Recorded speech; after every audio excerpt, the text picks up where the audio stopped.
고맙습니다.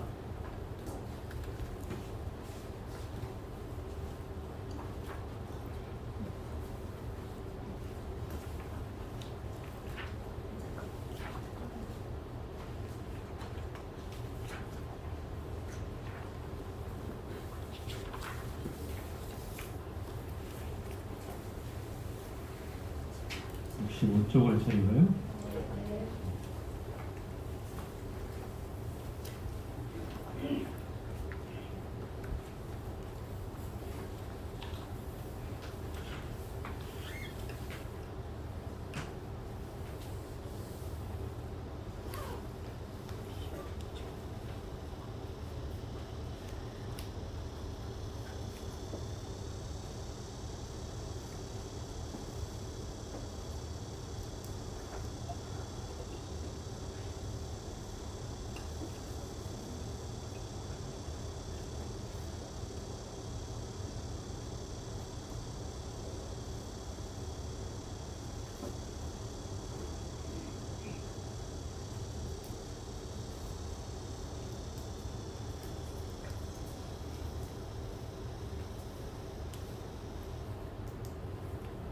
부처님께서 장자의 아들 선덕에게 이르셨다.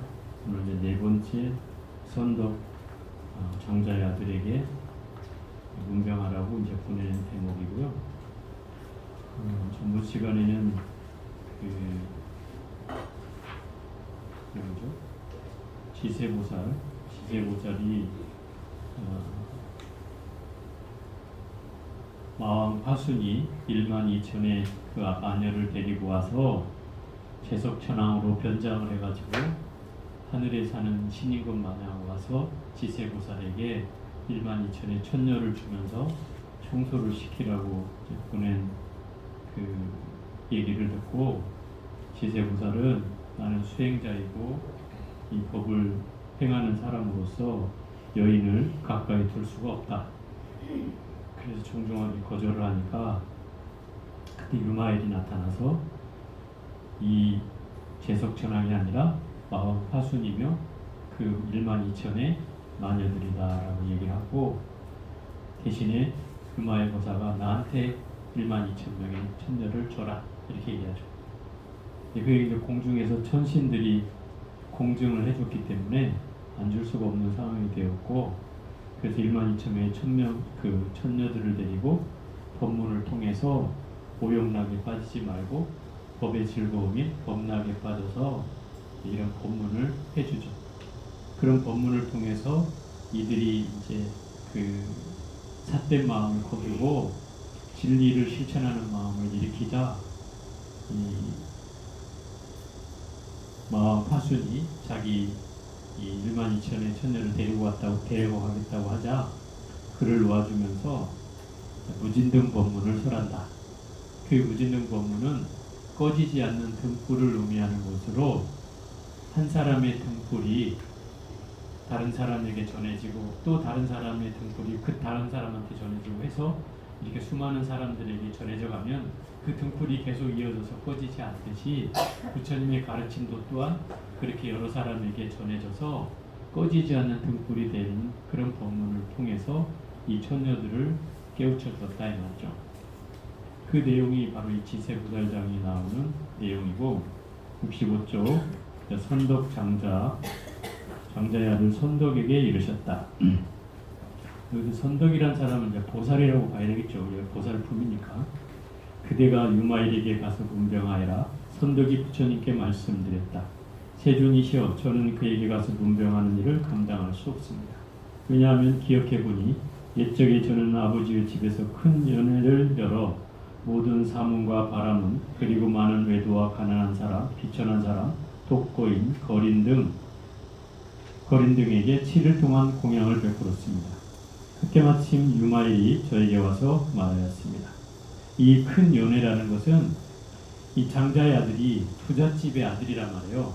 부잣집 아들이니까 당연히 이 사람이 늘 선행을 공덕을 짓는 걸 좋아했던 사람이고 그래서 해마다 이제 이 그 어려운 사람 첫 번째는 스님들이나 바라문들 성직자들을 초청하고 또 나머지 혼자 살거나 뭐 거령뱅이를 하거나 뭔가 비천하거나 하는 신부이 났거나 하는 이런 사람들을 초청해서 7일 동안을 음식을 대접하면서 그들에게 잠자리까지 제공해주는 그런 법회를 이제 말한다 이 말. 이런 법회를 연중으로 한 번씩 했다 이 말이죠. 공덕을 지키기 위해서. 그런데 이 말을 듣고 이 유마고사가 나타나서 그 연회의 베품을 하지 말고 법을 베푸는 모임을 하라 이 말이에요. 그 법을 베푸는 모임을 하라는 게 그런 거죠. 장자의 아들이여 큰 연회의 베품이란 그대처럼 차려서는 안 됩니다. 당연히 법을 베푸는 모임이어야지 어찌 재물을 베푸는 연회란 말입니까? 연회만 하십니까? 제가 물었습니다. 그러니까 재물을까지도 주는 거죠. 그 사람들한테 먹을 것도 주고 뭐 잠자리도 주고 또 뭔가 일정 부분의 돈도 주고 해서 먹고 살 수 있도록 해줬던 거죠. 제가 물었습니다. 무엇을 법보시의 연회라고 합니까? 그러니까 법을 베푸는 연회가 무엇입니까? 라고 물었어요. 그 법보시 연회라는 것은 우리 법보시라는 데는 몇 가지가 있지만 제일 처음이 재물 보시고 또 그 다음에 법 보시고 세 번째가 무해 보시다. 보시의 세 가지 조건이에요. 이 중에 법 보시란 뭐예요? 진리를 전하는 것을 법 보시라 한다. 그죠? 진리를 전한다는 건 뭐예요? 부처님의 가르침을 중생들에게 깨우치기 위해서 그걸 전하는 모임을 법보시의 연회라고 한다. 그러면 그 법보시의 연회는 전후 없이 일시에 일체 중생에게 공양하는 것을 법보시 연회라고 합니다. 전후가 없다는 말은 시작도 없고 끝도 없다 이 말.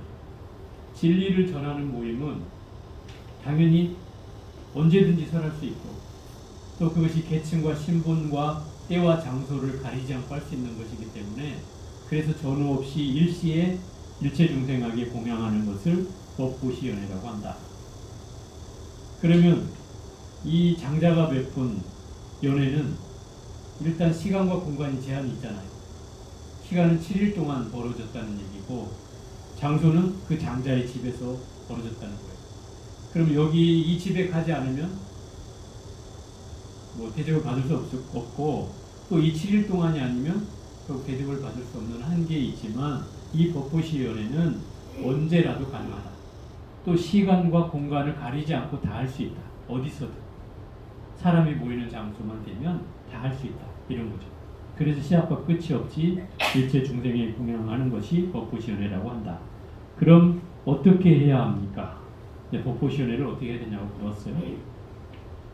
이 법보시 연회를 하려면 첫째, 보리로서 보리가 뭐예요? 깨달음으로써 자애심을 일으키고 중생을 구제함으로써 대비심을 일으키고 정법을 지킴으로써 희심을 일으키고 지혜를 섭수함으로써 사심을 행하며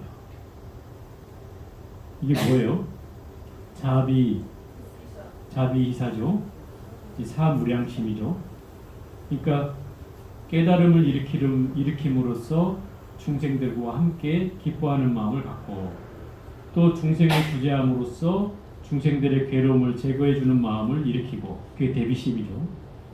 그 다음에 정법을 지킴으로써 법을 듣고 기뻐하는 마음이 희심이죠. 희심을 일으키고 또 지혜를 섭수함으로써 사심을 일으킨다. 이 사심은 뭐라겠어요? 어떤 마음에도 치우치지 않는 마음이 바로 사심이에요. 치우치지 않아야만이 우리 지혜를 얻을 수가 있는 거예요. 마음이 한쪽에 치우치면 거기에는 뭐가 생겨요? 뭔가 편견이 생기죠. 아집이 생기고 편견이 생겨요. 그런 편견을 가지면 당연히 뭔가를 제대로 볼 수가 없잖아요. 정견을 할 수가 없는 거죠. 그래서 바르게 본다는 것은 결국 평등한 마음을 가져야 되는 게 기본인 거예요.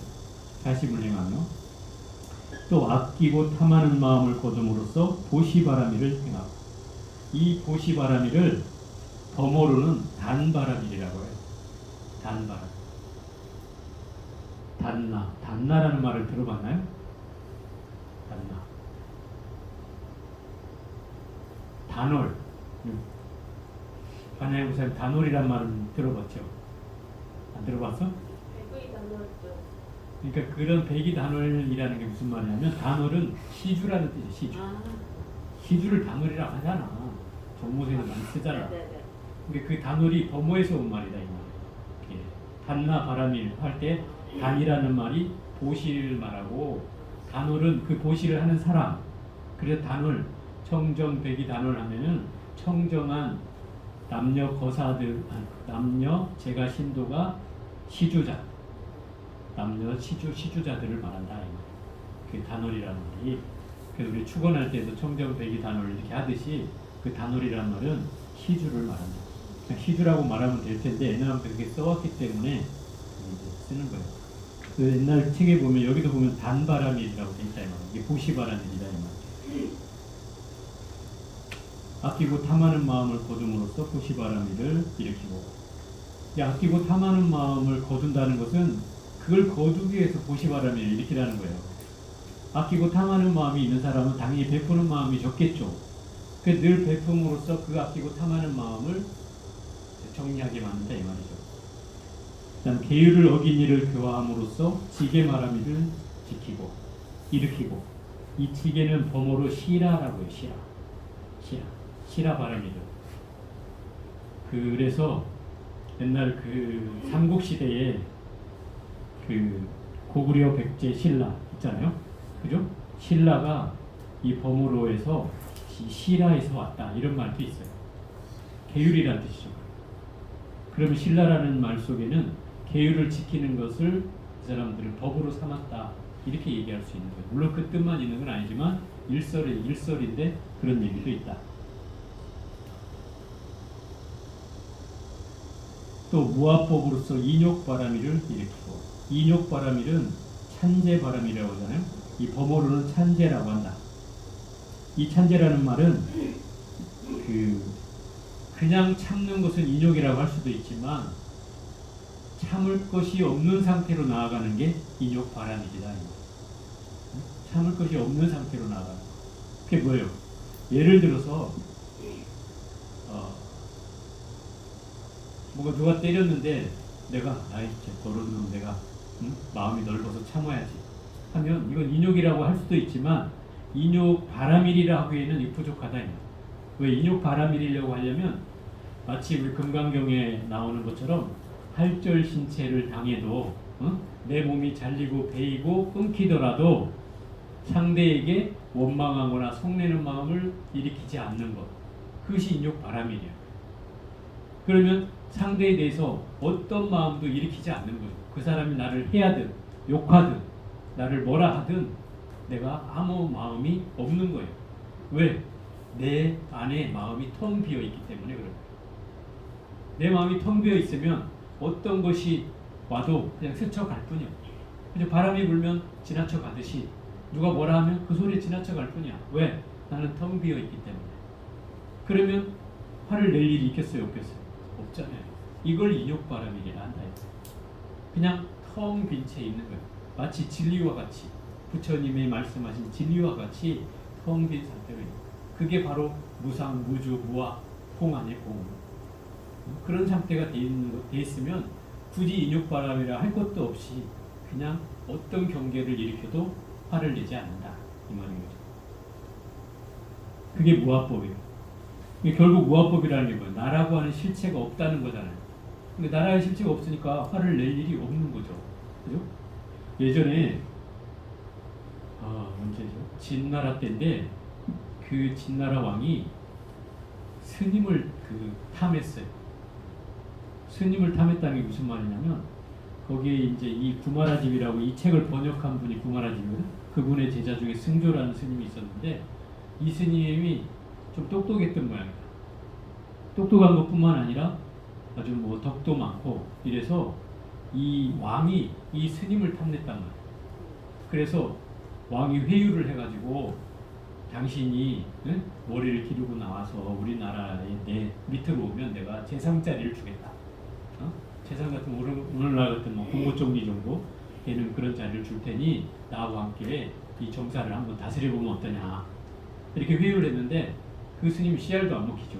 출가를 했는데 뭐 그 재상 따위가 탐하겠어요? 왜 그러는 거죠? 재상 따위가 내가 욕심이 났다면 나는 이렇게 머리 깎고 와서 살지 않았다. 나의 욕심은 그게 아니고 깨달음을 얻는 게 나의 욕심이다. 그딴 거 아무것도 없다. 부질없는 일을 내가 왜 하냐. 이러니까 그 말을 듣고 왕이 화딱지가 나는 거예요. 이 자식이 왕을 무시해? 잡아! 그래가지고 이제 잡아오라 그래요. 잡아가지고 교수형을 시키려고 형틀에 묶어놓은 거예요. 형틀에 사지를 묶어놓고 있으니까 이스님이 거기서 계속 한 수를 우는 거예요. 이 몸뚱아리는 보온으로 이루어진 것이다. 보온으로 이루어졌으니 당연히 나라고 할 게 아무것도 없다. 나는 텅 비어 있을 뿐이다. 당신이 나를 칼로 내리친다면 봄바람을 베는 것뿐이다. 이렇게 얘기한단 말이에요. 얼마나 멋져요. 그죠? 그러니까 그 말을 들으니 더 못 죽이는 거야. 이 사람은 기계가 대단하구나. 결국 죽이지 못해요. 결국 다시 돌려보내죠. 그런 유명한 스님이 바로 이 승조 스님이라는 스님이에요. 이 스님이 만약에 저 사람, 왕이라는 사람을 원망했다면 단칼에 죽였겠죠. 그죠? 근데 그런 원망조차 있지 않았어요. 죽음 앞에서도 내 마음이 봄바람 같대잖아. 그게 뭐예요? 텅 비어 있다는 거죠. 내가 텅 비어서 아무 느낌도 없다는 거예요. 그러니 그 죽음 앞에서도 내가 초연할 수 있었던 거죠. 그런 것이 바로 무아법이에요. 내가 없어지는 법이다. 그게 인욕바람인의 완성이에요. 몸과 마음을 상을 떠남으로써 정진 바람일을 일으키고, 이것은 이제 범어로 비리아 바람일이라고 하는데, 정진이라는 것은 끊임없이 물러서지 않고 나아가는 것이 정진이니까요. 그죠? 어떤 내가 몸과 마음의 상을 떠난다는 건 뭐겠어요? 몸의 상이라는 그런 거죠. 내가 뭘 하다가 몸이 힘들어 좀 쉬었다 하자. 이런 마음이 일어나잖아요. 그런 경계가 몸에 대한 상이죠. 마음은 또 어때요? 마음은 또 게을러져 가지고 좀만 쉬었다 하지. 그러다 잠들고 일어나 보니 또 허망하고 이런 게 또 반복되잖아. 이게 몸과 마음의 상이야.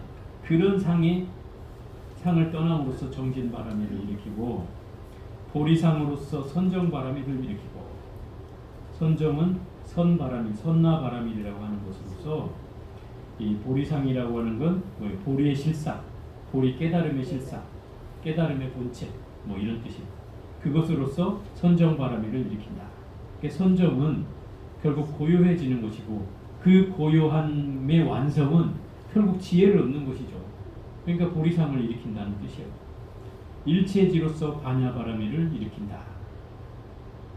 이 일체지라고 하는 건 부처님이 깨달으신 지혜를 일체지라고 해요. 또는 일체종지라고도 하는데, 그 얘기는 무슨 얘기냐면, 부처님은 이 깨달음이 나 혼자만의 깨달음이 아니라 모든 중생을 깨닫게 하겠다는 깨달음이기 때문에, 그런 지혜이기 때문에 일체지라고 한다. 그래서 반야바라미를 일으키는 것이다. 반야바라밀은, 이 반야라는 말도 원래 지혜바라밀인데 범어를 그대로 옮겨온 말이에요. 반야라는 말이. 그래서 그 산스크리트와 파리어라는, 파리어는 부처님 당시에 민중들이 사용했던, 백성들이 사용했던 토속 언어가 파리어고, 산스크리트어는 그때 당시에 이제 표준말처럼, 서울말 있듯이 표준말처럼 사용했던 이제 귀족의 언어였는데, 현재 남아있는 건 파리어는 사라지고 산스크리트어만 남아있어요. 그리고 이 파리어 중에는 이 반야의 언어가 뭐냐면, 파리어로는 빵야 그래, 빵야. 그게 발이 비슷하죠? 여기서 따왔다는 걸 알 수 있죠. 산스크리트어로는 꾸라지냐 이렇게 얘기하니까 좀 발음이 다른데, 빵야에서 이 말을 따왔다는 뜻이에요. 중생을 교화하나. 지금 그럼 이 6가지를 육바람이 나오는 거죠. 육바람일로서 법부시연회를 일으켜라 이 말인 거죠.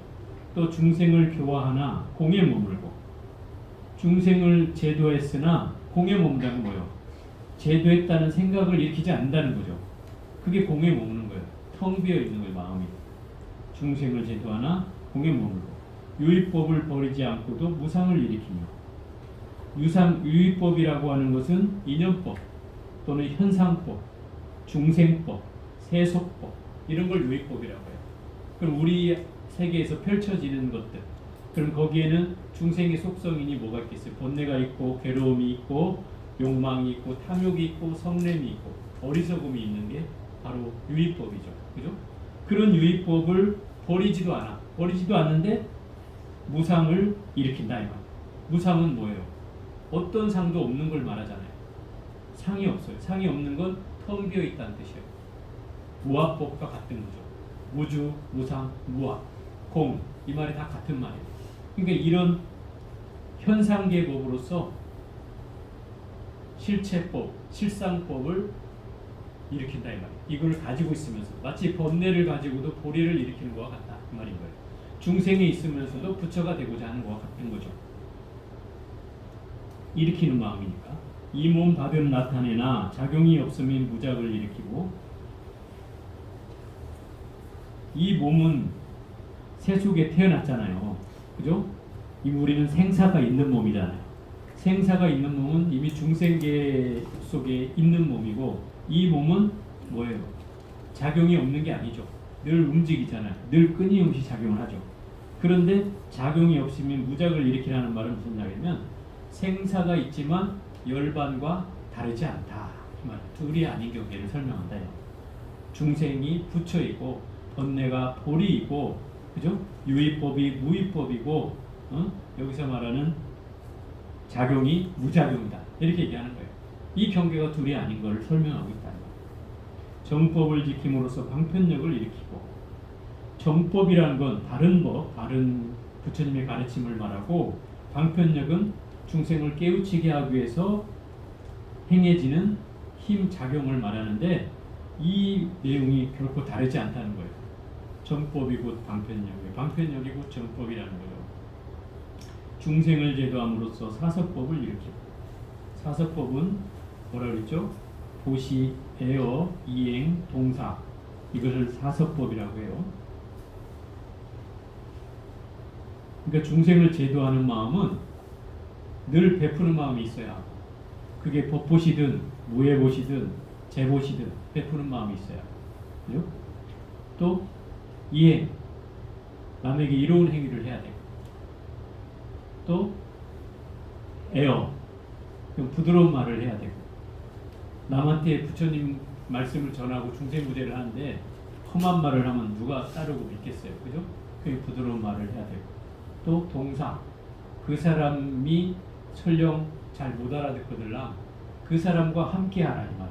그 사람이 하는 일을 같이 하고 취미를 함께 하면서 때가 됐을 때 희절인연이 그래할 때 그때 가르침을 전하는 거예요. 그게 동사예요. 같은 일을 하는 거예요.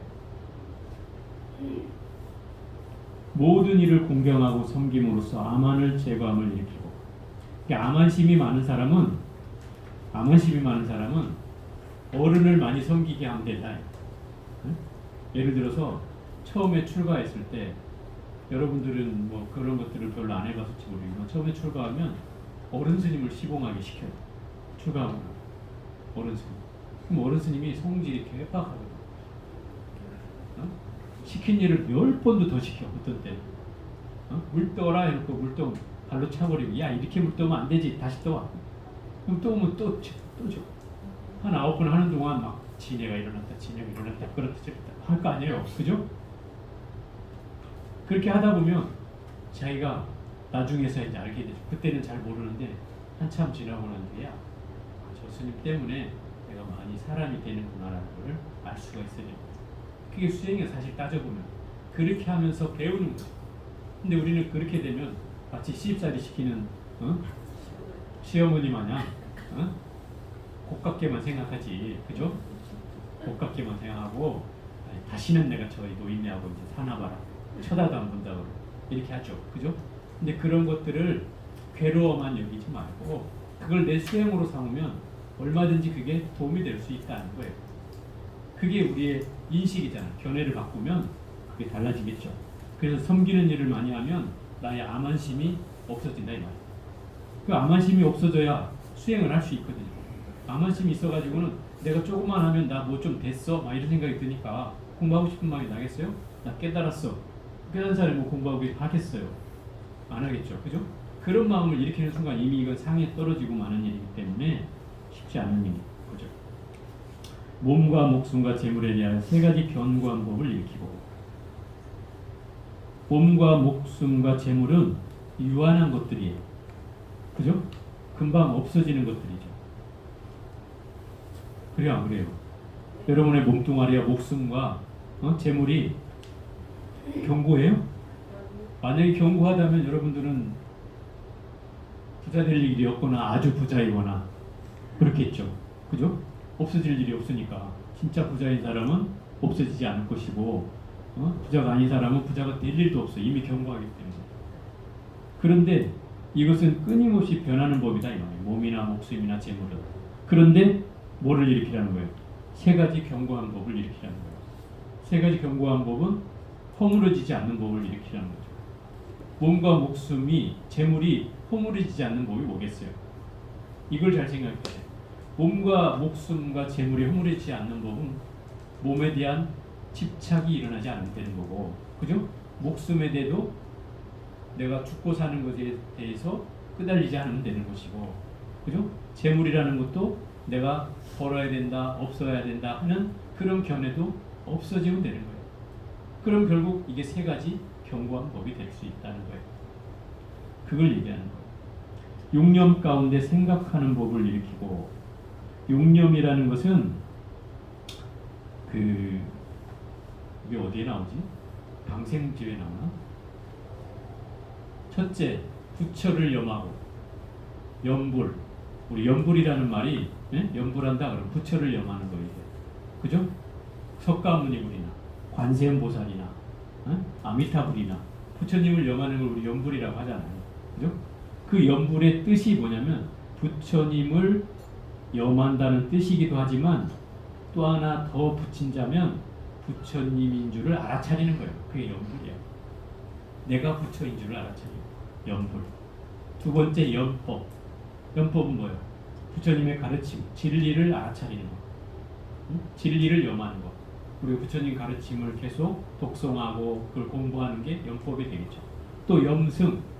염승은 스님들을 염하는 거예요. 스님들을 염한다는 것은 수행자를 알아차려가는 것, 또 내가 수행자라는 사실을 알아차리는 것, 이렇게 얘기할 수도 있죠. 또 청정한 수행승을 계속 염해가는 것. 우리가 과거의 선지식들을 말하잖아요. 과거의 유명한 선지식들을 우리가 끊임없이 공부하고 하듯이 그런 염승이 바로 그런 의미고, 여기에다 이제 덧붙인다면 염계, 염시, 염천이라고 해서 염계는 계율을 염하는 거예요. 계율을 염하는 게 염계. 염시는 보시를 염하는 거예요. 보시할 시자, 시주할 시자. 그 다음에 염천, 하늘을 염하는 거죠. 하늘천, 염천. 이렇게 해서 이걸 육염이라고 해요. 염불, 염법, 염승, 염계, 염시, 염천. 이 6가지를 육염이라고 해요. 육념 가운데 생각하는 법을 일으키며, 굳이 생각을 하려거든 이런 육념을 일으키라 이 말이야. 다른 번뇌망상을 하지 말고 기왕 할 거면 부처님을 생각하고, 기왕 할 거면 부처님 가르침을 생각하고, 기왕 할 거면 스님들을 떠올리고, 기왕 할 거면 계율을 떠올리고, 기왕 할 거면 보시를 떠올리고, 기왕 할 거면 하늘의 공덕을 떠올려라 이 말이에요. 또 육화경으로 순박하고 고든 마음을 일으키고, 어려운 말들이 많이 나오네. 이 육화경은 승가의 구성원들한테 이제 이게 전해지는 말이 좀 어려운 말이긴 한데, 승가의 구성원들이 서로 화합하고 서로 존경하게 하는 방법 6가지를 육화경이라고 해요. 화합할 화자에 존경할 경자에 육화경. 여러분들 아마 이런 얘기 못 들어봤을 거예요. 그죠? 삼천불명경이 나와? 아, 맞다. 그런데 어디서 맞다 했다. 그 삼천불명경 머릿말에 이제 이 내용이 나와. 육화경이라는 내용.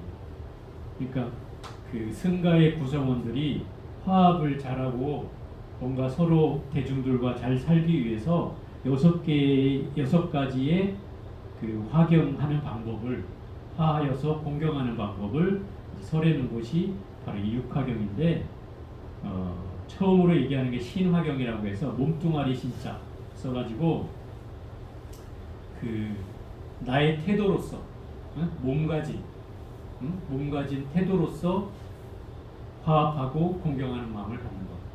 그럼 태도와 몸가짐이라는 건 뭐겠어요? 결국 내가 공손한 태도와 공손한 마음가짐으로 뭔가 사람들을 대하는 것. 이것이 이제 이 육화경이 첫 번째고, 두 번째는 부화경이라고 해서 그 입으로서 표현을 할 때 그 공경하고 화합하는 말을 하는 거죠. 부화경. 입구자 써가지고 부화경. 그러면 말을 할 때도 공손하게 말을 하고 상대를 높이고 또 대중의 언어를 쓰는 거죠. 나의 개인적인 이익을 위해서가 아니라. 또 세 번째는 의화경이라고 해서 마음으로 일으키는 화경이죠. 남을 공경해서 화합하는 방법인데, 그 마음으로 공경한다는 건 무슨 말이에요? 마음으로라도, 몸의 태도도 그렇지만 입으로 말하는 것도 그렇지만 몸으로 아예 생각으로 하는 태도도 또한 마음으로도 상대를 공경하고 화합하는 태도를 마음을 갖는 것, 그것이 노화경이고, 이 세 가지에다가 계화경, 계는 아까 염계에 나오듯이 계율이라는 뜻이에요. 그러면 계율을 청정히 지키는 것으로서 대중을 공경하고 화합하는 것이죠. 나만을 위해서 계율을 지키는 건 아니에요. 계율이라고 하는 것은 결국 대중이 함께 살면서 그 속에서 잘 살아가기 위해서 그런 거예요. 예를 들어 고기를 먹고 밖에서 들어와서 대중하고 같이 있으면 어떻게 되겠어요? 여러분 고깃집 갔다 오면 냄새나 안 나? 나죠? 스님들은 더 예민해가지고 아무리 내가 가서 목욕하고 오고 씻고 와고 뭐 양치까지 다 하고 와도 다 그래도 안 나. 그래도 난다. 그러니까 스님들한테는 힘들어 그런 거. 그러니까 비구니 스님들은 그런다네.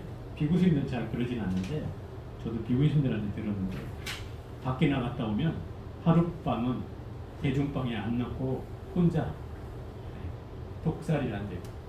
그러니까 하루 동안 거기서 세탁을 시킨 다음에 그래서 이제 들여보낸다는 대중 처소에. 왜냐하면 밖에서 나갔다 오면 아무래도 밖에 음식을 먹게 될 것이고, 설사 고기를 안 먹었다 해도 음식에 여러 가지 냄새 나는 것들이 많으니까 그 냄새, 마늘 냄새도 막 나거든요.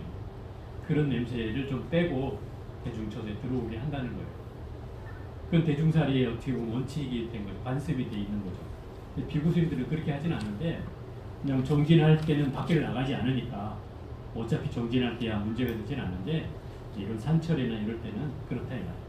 또 스님들이 공부하다가도 제가 어디 살 때지?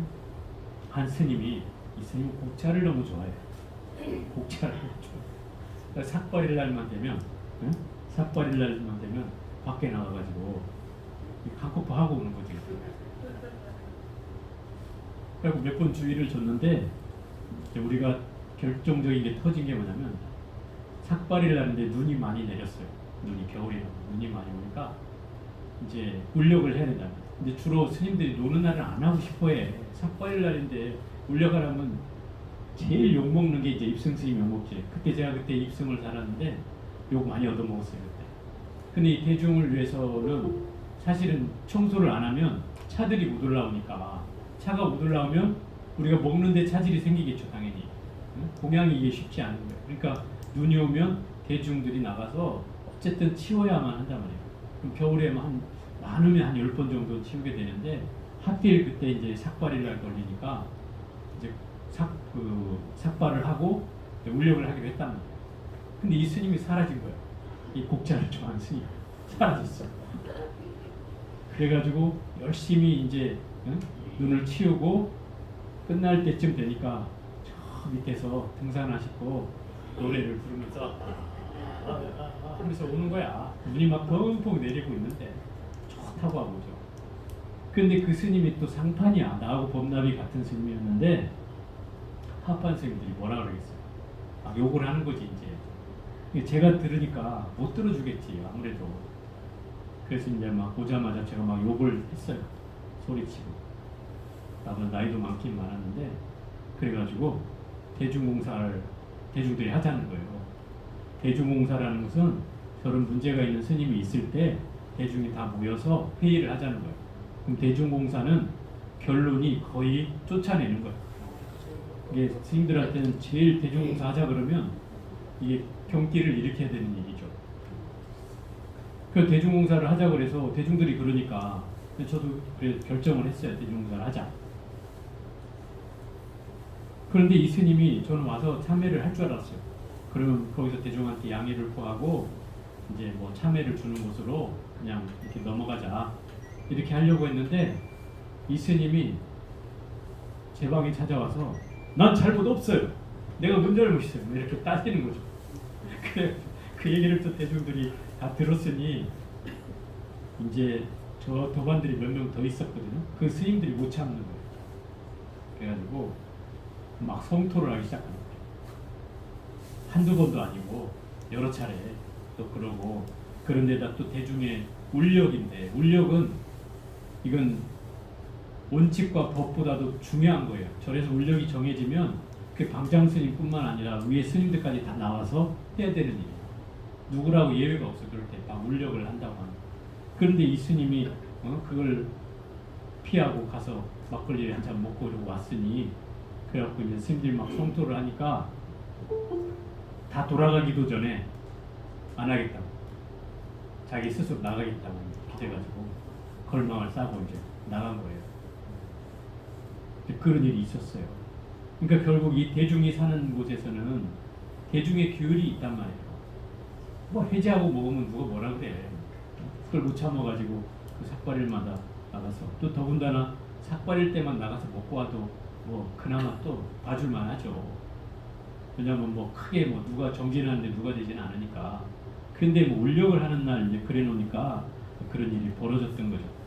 그러니까 이 대중이 살면 이런 규율이 있을 수밖에 없는 거예요. 그래 부처님도 이 계율을 정하게 된 게 부처님이 이 계율을 먼저 만들어 놓은 게 아니에요. 뭔가 일이 벌어지는 거에 따라서 그 계율이 하나씩 하나씩 만들어졌어요. 그 사람이 사고 치면 이렇게 또 했어요. 예를 들어서 뭐 어떤 육군 비구가 있어요. 아주 유명한 계율의 아주 육군 비구가 나오는데 육군 비구라는 건 공군 해군하는 육군 그런 뜻이 아니고 6명의 그 무리가 있어요. 악동 스님 6명이 있는데 계율 제정에 혁혁한 공로를 세우신 분들이에요. 하지 말라는 집만 골랐어요. 네? 뭐 하지 말라고는 안 했겠지만 예를 들어서 여자의 손을 잡지 마라. 그러니까 여자를 안았어.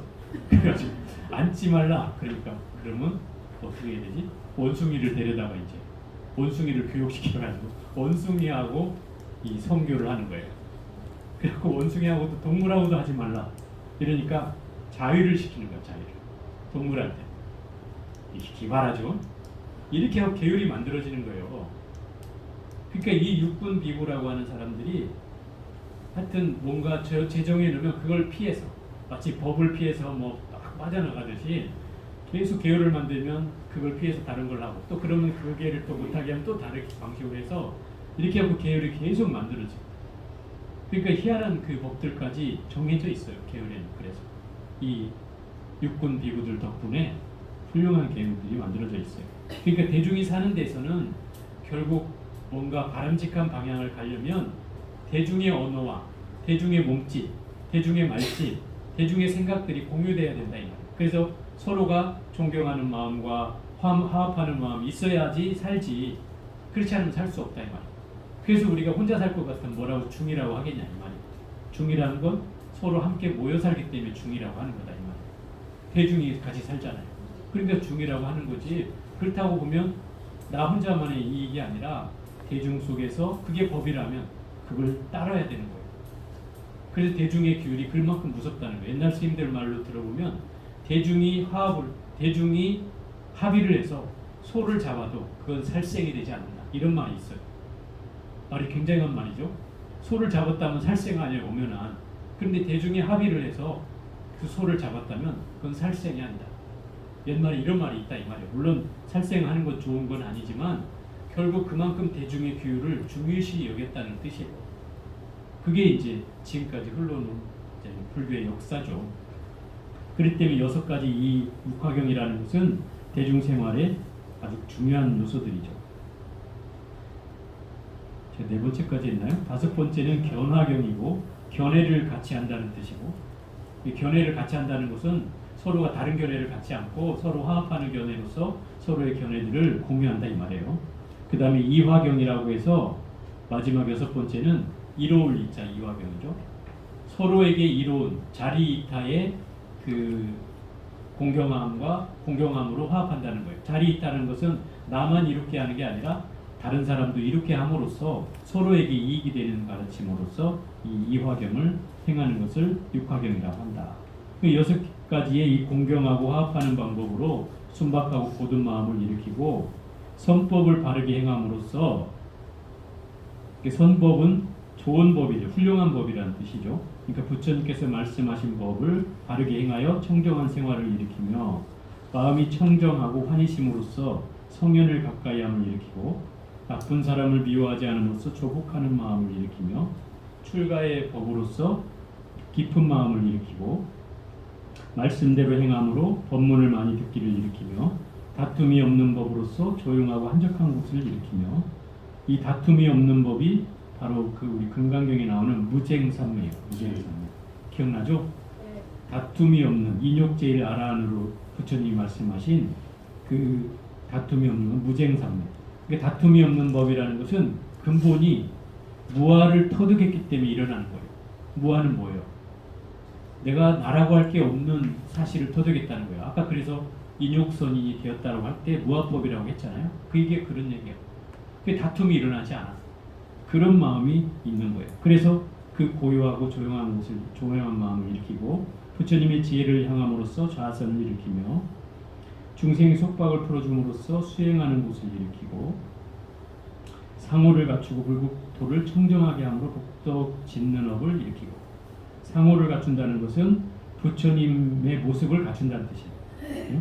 부처님의 모습을 갖추고 불국토를 청정하게 함으로 복덕 짓는 업을 일으키고 일체 중생의 마음을 알아서 법을 설함으로 지혜의 업을 일으키며 일체법을 취하지도 버리지도 않고 일상문에 들어가 지혜의 업을 일으키고, 취하지도 버리지도 않는다는 것은 어디에도 치우치지 않는 공성을 터득한 업을 일상문에 들어가는 지혜업이라고 한다 이 말이에요.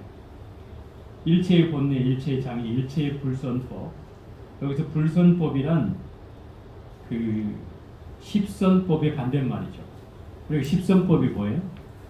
살생하지 않고 도둑질하지 않고 사음하지 않고 거짓말하지 않고 꾸며 말하지 않고 이간질하지 않고 욕설하지 않고 탐내지 않고 성내지 않고 어리석지 않은 것. 이게 십선업이라고 하잖아요. 이걸 십선법이라고 해요. 그럼 불선법은 뭐예요? 이 반대말이죠. 살생하고 도둑질하고 사음하고 거짓말하고 이간질하고 꾸며 말하고 또 험한 말하고 탐내고 성내고 어리석고, 이것을 불선법이라고 합니다. 그것을 끊어서 모든 선업을 일으키며 일체의 지혜와 일체의 선법을 얻음으로 일체의 불도를 돕는 법을 일으키는, 일체의 불도를 돕는 법이라는 게 뭐냐면 37조도품을 얘기하는 거예요. 37조도품.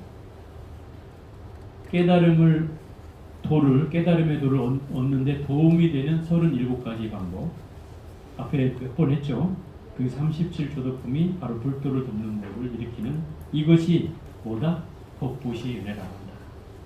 그러면 이 법보시 연애라는 것은 중생을 부처로 인도하고 번뇌를 보리로 인도하고 생사하는 중생을 열반의 세계로 인도하는 그런 가르침을 설하는 것이 바로 법보시 연애다. 그러나 이것이 뭐다? 둘이 아닌 경계다. 그 경계를 설명하고 그 경계를 통해서 깨달음을 얻게 해주는 가르침이 바로 이 법보시 연애라고 한다. 또 이 법보시 연애에 머문다면 그는 대시주가 되고 일체 세간의 복전이 됩니다. 결국 이 법보시 연애라고 하는 것은 큰 복을 짓는 시주가 되며 또 일체 세간의 복의 터전이 된다. 복의 밭이, 복밭이 된다. 이게 결국 이 법보시를 통해서 뭐를 얻으라는 거예요? 큰 복전이 될 수 있다는 뜻이죠. 그러니까 여러분이 복을 얻고자 하면 뭘 해야 되겠어요? 바로 법보시를 하라는 거예요, 결국은. 그죠? 법보시를 하라는 거예요. 그러려면 내가 진리에 대해서 많이 공부를 해야 되겠죠. 그래야 다른 사람한테 내가 이 가르침을 전할 수 있을 거 아니에요? 그러니까 그런 법보시를 통해서 결국 세간의 복전이 되라는 거예요. 유마일 이러한 설법을 설할 때 바라문들 중에 200명이 모두 안웃따라 삼맥삼보리심을 내었습니다. 그때 저는 마음이 청정해지고 미중으라 찬탄하였고, 미중에는 일찍이 들어본 적이 없는 것이라 찬탄하며 그에게 정리하고 곧 100천이나 되는 영락을 바쳤으나, 영락은 보물을 말하죠. 받지 않았습니다. 누가 받지 않았다는 거예요? 유마일 거사가 받지 않았다는 거예요. 그럼 준 사람이 바로 선덕의 장자의 아들이죠. 이에 제가 말하였습니다. 거사님이여, 원하건대 받으시어 당신의 뜻대로 하십시오. 그러자 유마일은 영락을 받아서 둘로 나누어 하나는 가난한 거린에게 주고 또 하나는 난승열에게 바쳤습니다. 여기서 많이 나오는 뭐 같죠? 보문품에, 그죠? 이 보문품에 나오는 내용하고 비슷하죠.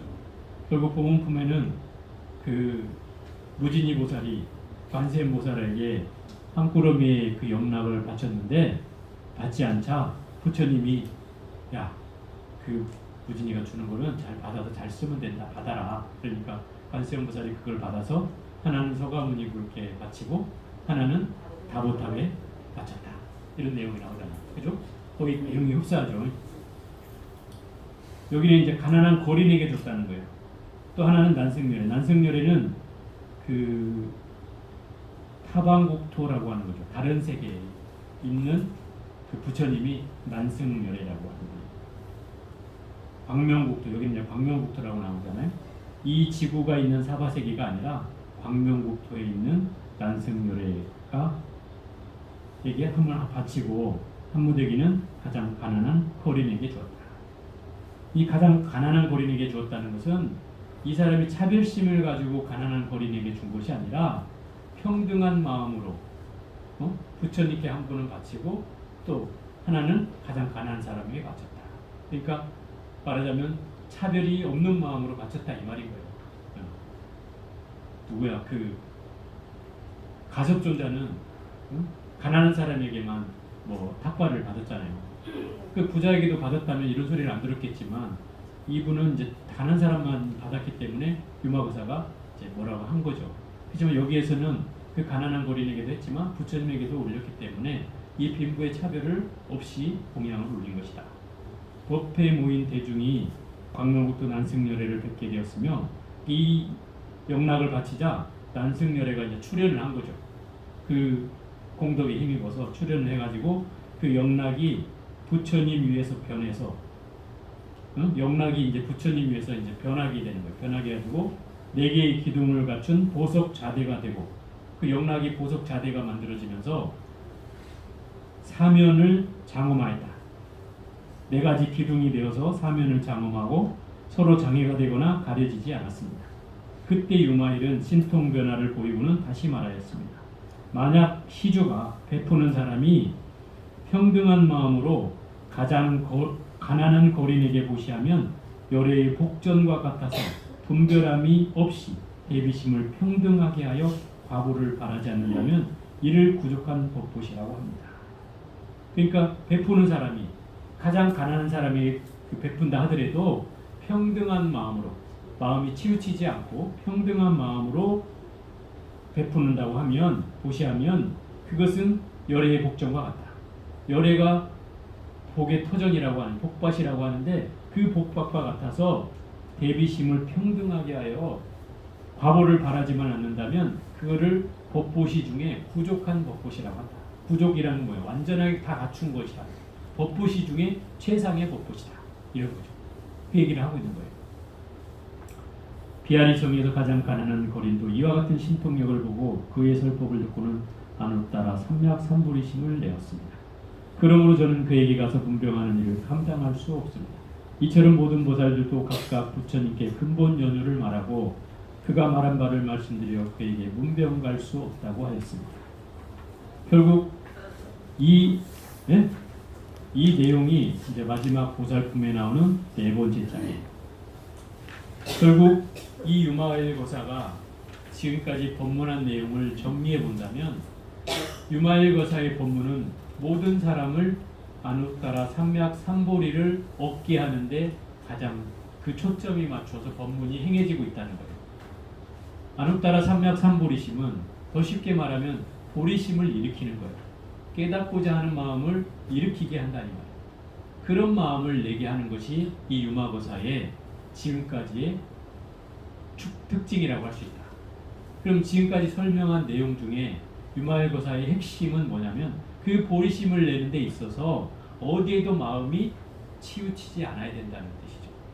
심지어 그게 중생이 됐든 부처가 됐든, 그죠? 또 본내가 됐든 보리가 됐든, 또는 생사가 됐든 열반이 됐든 그 어느 경계에 떨어져서는 안 된다는 거예요. 근데 우리는 늘 이 중생의 경계에서는 깨달음을 추구하고, 그죠? 또 보리를 추구하고, 또 이 열반을 추구하는 것이 중생의 현실이긴 하지만 이건 세속의 이치일 뿐이고 정작 둘이 아닌 것은 결국 생사와 열반이 둘이 아니고 번뇌와 보리가 둘이 아니고 중생과 부처가 둘이 아닌 거예요. 이게 하나라는 사실을 아는 것이 바로 불이이고 그 하나라는 사실을 알 때 그게 바로 뭐예요? 유마거사가 얘기한 보리심을 얻는 길이다 이 말일 거예요. 그러니까 지금까지 유마거사는 이런 일관된 어조로, 일관된 사상으로, 일관된 표현으로 또 그 경전에 나오는 말처럼 이 탁월한 변제로서, 탁월한 말솜씨로서 이 수많은 10대 제자와 보살들을 깨우치고 있다는 거예요. 결국 이 수많은 제자와 보살들은 다름 아닌 10대 제자나 뭐 문수 보현 등의 그런 보살들이 아니라 사실 우리 자신인 거죠. 우리가 그런 가르침을 통해서 이 10대 제자가 되고 이 보살이 되어서 그 깨우침을 받고 여기서 우리는 이 불이라는 사실을 깨우쳐야 한다는 거죠. 그런 견해를 통해서 결국 유마의 침묵, 유마의 불이 본문을 우리가 제대로 이해할 수 있어야 된단 말이에요. 이것이 이제 유마경의 상권의 요약이에요. 제가 그 첫 시간에 말씀드렸던 것처럼 이 유마경은 상중하로 되어 있고 아마 그 동안거 때 이제 이 중편, 중곤을 이제 아마 공부하게 될 것 같습니다. 또 그 다음 철 돼야 하곤을 아마 하되 아마 세 철은 해야 될 것 같아요. 그래서 지금 예정상 해보는데 이번 한 철 해보니까 이 페이지가 그나마 많지 않아서 이 끝낼 수는 있었는데 뭐 중곤이 좀 많거든요 양이. 그래서 가능할지는 모르겠어요. 어쨌든 다음 그 동안거 때 또 중곤을 이어서 하도록 하겠고요. 어쨌든 두서없지만 한 철 동안 제 짧은 견해를 들어주셔서 감사합니다. 수고들 하셨습니다. 네,